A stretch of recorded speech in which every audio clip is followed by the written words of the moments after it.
The three students blocking the classroom door weren't there for a lesson. Detective Lisa Morgan recognized the setup immediately. The way they positioned themselves to control the exits.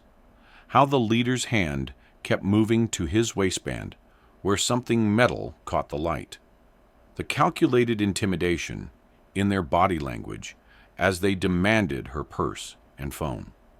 Most substitute teachers would have panicked, complied, hoped not to get hurt. But before Lisa had spent 18 months filling in for absent teachers at Roosevelt High School in Detroit, Michigan, she'd spent 20 years with the Detroit Police Department's SWAT unit as a crisis negotiator and tactical team member. She'd talked down armed suspects in hostage situations, negotiated with barricaded criminals, and been trained to read threat levels and de-escalate violence in the seconds before it happens. These weren't hardened criminals. They were scared kids making a terrible decision. And Lisa had maybe 30 seconds to talk them out of destroying their entire futures before this situation escalated from stupid mistake to felony charges that would follow them forever. Lisa Morgan, 58, had been a substitute teacher since 2021. After retiring from Detroit PD with a full pension and 2 decades of high-stress tactical operations, she'd wanted to give back to the community in a different way. Her daughter was a teacher.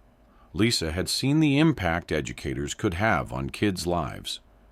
Substitute teaching seemed like a perfect transition. Help students, support schools, stay connected to the city she'd served. Her application listed law enforcement 1999 to 2021 and a teaching certificate she'd earned during her final years with the department. The school district appreciated her maturity and life experience. Nobody asked which department or what her specific role had been. Lisa seemed like a stable, responsible hire for the challenging job of managing classrooms when regular teachers were absent. What they didn't know was that Detective Lisa Morgan had been one of Detroit PD's most skilled crisis negotiators, that she'd talked suicidal people off ledges, convinced armed suspects to surrender peacefully, and spent 2 decades learning how to read people in their most desperate moments and find the words that would save lives. Friday afternoon, 2:35 p.m., last period of the day. Lisa was covering a sophomore English class at Roosevelt High. Inner city school, challenging environment, students who'd seen too much violence in their young lives. Most of the class was working on assigned reading, but 3 boys in the back had been restless all period, whispering, checking the hallway through the door window. Lisa recognized the signs. Not normal teenage distraction. This was planning behavior. She'd seen it in tactical briefings, in surveillance footage, in the moments before coordinated action. When the bell rang, most students filed out quickly. But the 3 boys, Marcus, Dion, and Jamal, according to her seating chart, moved to positions blocking both classroom exits. The leader, Marcus, was 17, tall, trying to look tough, but his hands were shaking. "Miss, we need your purse and your phone," Marcus said, trying to sound threatening, but his voice cracked slightly. Lisa stood slowly, assessing.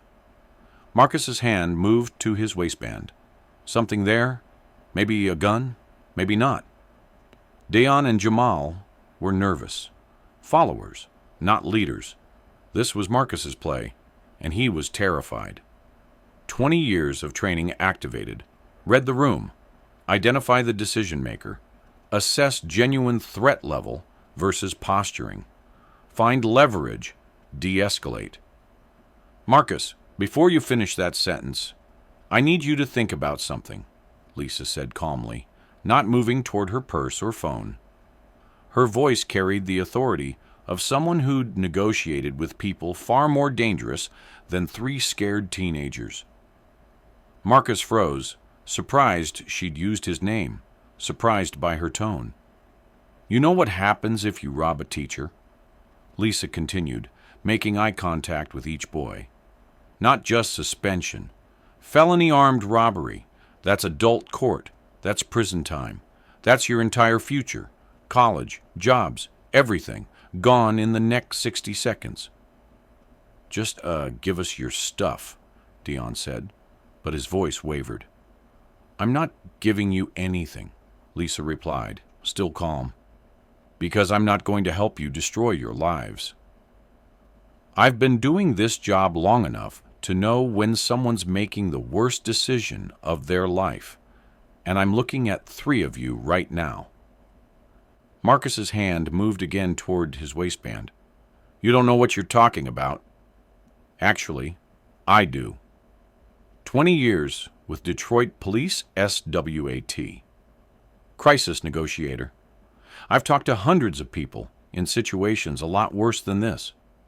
And you know what I learned? The difference between making it out and throwing everything away comes down to one decision. The decision you're making right now." The room went completely silent. Dayon and Jamal exchanged glances. They clearly hadn't known their substitute teacher was former police.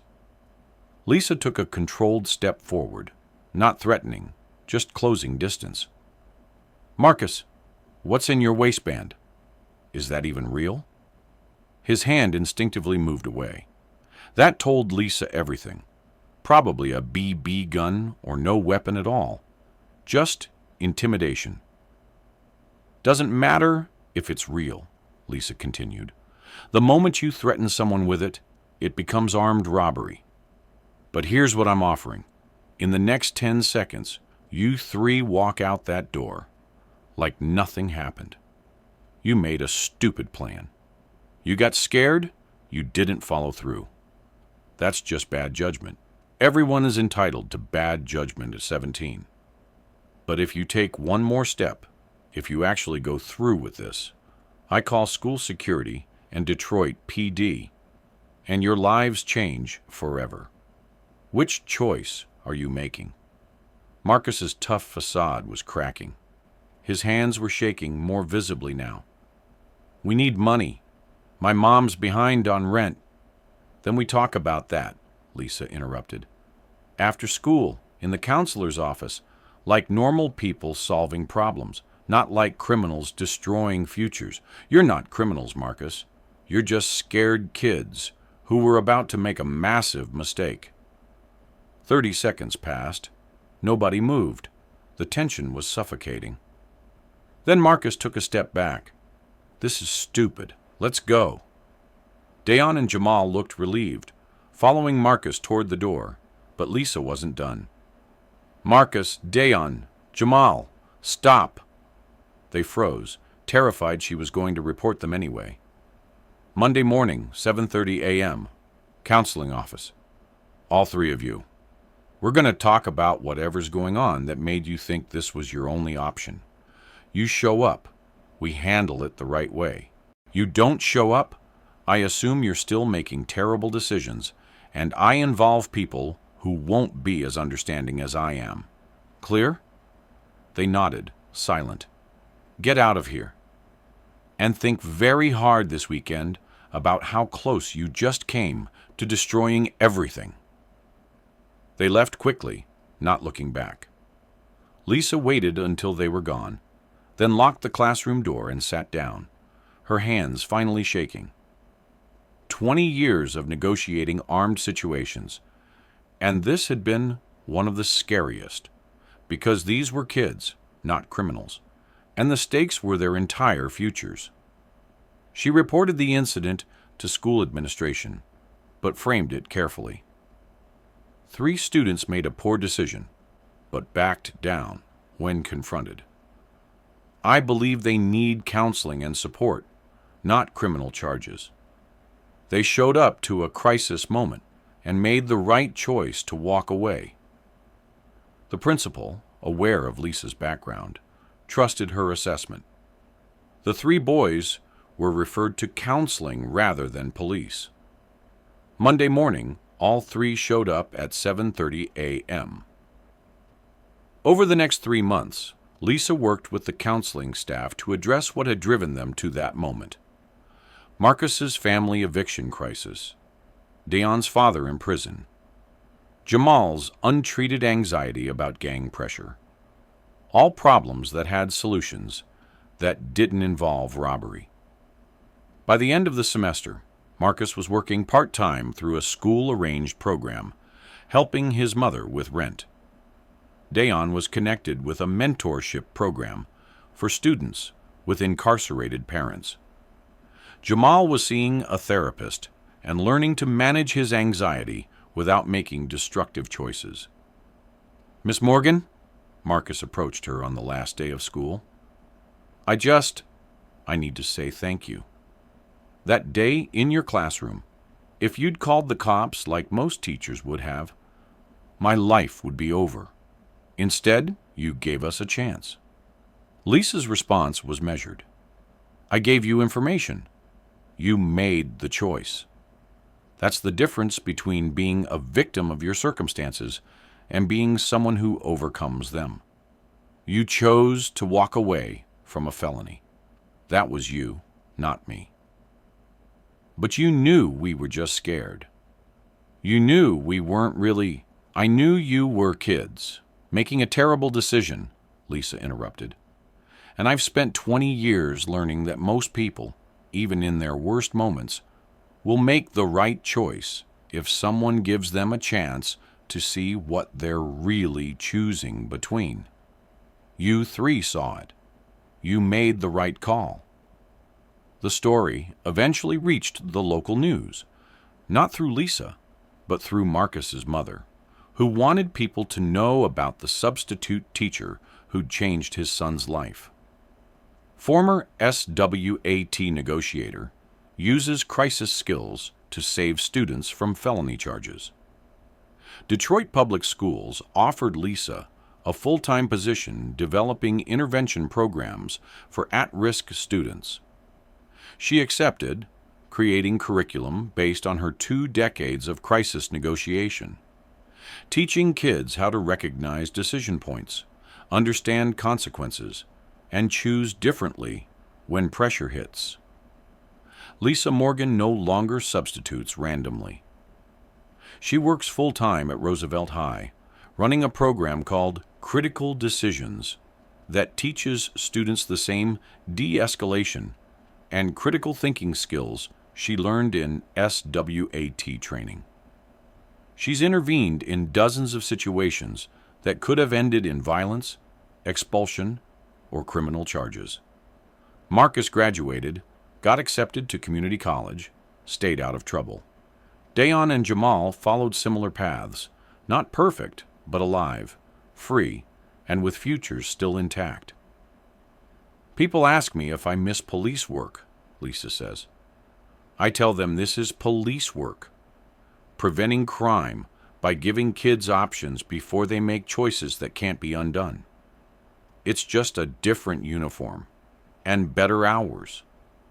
Sometimes the substitute teacher has spent 20 years negotiating with armed suspects. Sometimes the person giving you detention has talked people out of suicide, hostage situations, and violent standoffs. And sometimes the most important crisis negotiation happens in a high school classroom where 3 scared kids almost destroyed their futures before someone who'd seen it all before gave them a chance to choose differently. Have you ever realized someone teaching had experience that saved students from making life-destroying mistakes? Share their story. Because expertise in saving lives doesn't require a badge. Sometimes it just requires being in the right classroom at the right moment. If this story reminded you that teachers are often more than they seem, subscribe to Life Stories Archive. Every educator with a hidden past deserves recognition for the lives they quietly save.